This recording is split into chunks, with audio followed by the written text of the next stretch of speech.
Hey traders! Oh my gosh. Okay, listen, this is kind of wild.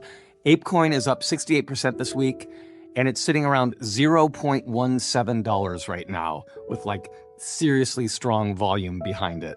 I know, you're probably wondering, is this thing about to pull back or am I walking straight into a trap? And honestly, same, I'm right there with you squinting at the chart like, what is happening?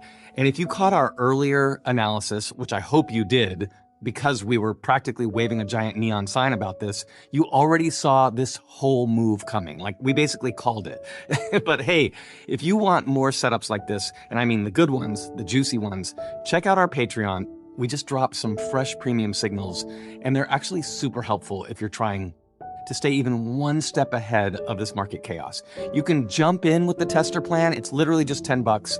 The link is in the description and the comments because I refuse to make you search for it.